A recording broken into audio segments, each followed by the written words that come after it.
పిఠాపురం మహారాజా వారి ఆస్తులను అన్యాయంగా కబ్జా చేస్తూ 3 సంవత్సరాల లీజుకు తీసుకుని 30 సంవత్సరాల తప్పుడు రాతలతో మోసం చేసిన వ్యక్తి పిఠాపురం మహారాజా విగ్రహానికి పూలమాలలు వేయడం విడ్డూరంగా ఉందని మహారాజా వారి తనయుడు రామరత్నాకర్రావు ఆవేదన వ్యక్తం చేశారు. పిఠాపురం పట్టణంలో పిఠాపురం మహారాజా వారి విగ్రహానికి ఆయన పాలాభిషేకం చేసి శుద్ధి చేశారు. ఈ సందర్భంగా రామరత్నాకర్రావు మీడియాతో మాట్లాడుతూ తన తండ్రి విగ్రహానికి పాలాభిషేకం, తులసాభిషేకం చేసి శుద్ధి చేశానని తెలిపారు. ఆస్తులను ప్రజలకు అంకితం చేస్తానేమో కానీ ఇలాంటి కబ్జాదారులకు దక్కనివ్వనని తెలిపారు. తనను కావాలని బెదిరిస్తున్నారని, తనకి ప్రాణహాని ఉందని ఆవేదన వ్యక్తం చేశారు. పిఠాపురం మహారాజా ఆస్తులను అన్యాయంగా ఆక్రమించుకోవడానికి ప్రయత్నిస్తున్న వారిపై కూటమి ప్రభుత్వం చర్యలు తీసుకోవాలని కోరారు.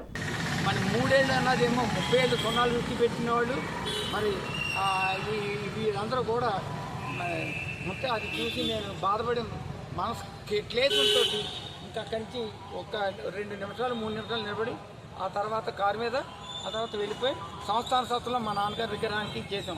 511 ఎకరాలు ఇచ్చాం. దానికి మా నాన్నగారి విగ్రహాన్ని చేసి భోజనాలు కూడా ఎవరో కొంతమంది పెద్దలకే పెట్టి వచ్చేసామండి. ఈ పరిస్థితిలో చెప్తున్నాను, వైఎస్ఆర్సీపీ కాంగ్రెస్ దాంట్లో మరి అవతల లోకేష్ గారిని, చంద్రబాబు నాయుడు గారిని, మచ్చలేని చంద్రబాబు నాయుడు గారిని, తర్వాత ఈయన అందరినీ కొత్తగా పోటీ చేస్తున్నటువంటి పవన్ కళ్యాణ్ గారిని వాళ్ళిద్దరినీ కూడా నోటుకొచ్చినట్టు మాట్లాడి ఇచ్చారు.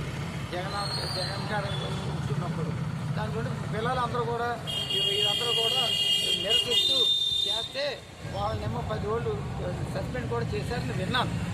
ఇదండి. అయితే ఒక మాట చెప్తున్నాను, ఏమండి ఇక్కడ చేస్తున్నా ఎక్కడ ఉన్నారు కదా, అక్కడ చేసుకోవచ్చు కదా, ఇక్కడే చేయాలా? నన్ను ఒక పక్కన నన్ను పొగుతూ నా వెనకాల ట్యాప్ చేసి కత్తితో కొట్టేసి ఇప్పుడు నన్ను గట్టిగా ఇలాగా నువ్వు కేసు గట్ట కంటిన్యూ చేస్తే నువ్వు బ్రతికొండవు జాగ్రత్త అని చెప్పేసి నాకు వార్నింగ్లు కూడా వచ్చాయి. ఇలాంటివి అయినా సరే నేను పౌరుషమైన వాడిని అలా ఉండిపోయాను. అయితే నాన్నగారి పేరు కమర్షియల్ రైజ్ చేస్తున్నట్టు నాకు చాలా బాధగా ఉంది. ఎందుకంటే మిగిలిన అదే ఇదంతా ప్రజలకే వెళ్ళాలి. నా తదనంతో అంతా ప్రజలకే. నా పిల్లలు బాగా వాళ్ళందరికీ 5,000 కోట్ల రూపాయలు ఉంటున్నారు. నా ప్రజలకు మటుకు వాళ్ళందరికీ వెంటనే నేను పిఎంఎఫ్ పిఠాపురం మహారాజా ఫౌండేషన్ పెట్టాను. కేవలం అందులో ముగ్గురే ఉన్నాను, నేను మా బంధువైన డాక్టర్ గారు ముగ్గురే, ఇంకెవరు లేరు అందరూ. అయితే ఎన్నోసార్లు మమ్మల్ని కూడా ట్రస్ట్ పెట్టినని ఈ దుర్మార్గులు నన్ను ఇచ్చేసినా నేను లొంగలేదు అలాంటి వాటి.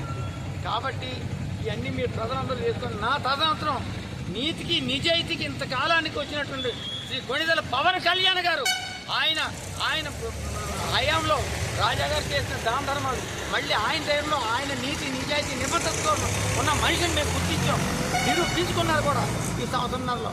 అంచేత ఆయన ఇదంతా టేకప్ చేసి అదంతా ఆయన రాజాగారు దాన ధర్మాలు కట్టించేయాలి నా ధర్మంతో కూడా అని ఆయన కోరుకుంటున్నాను.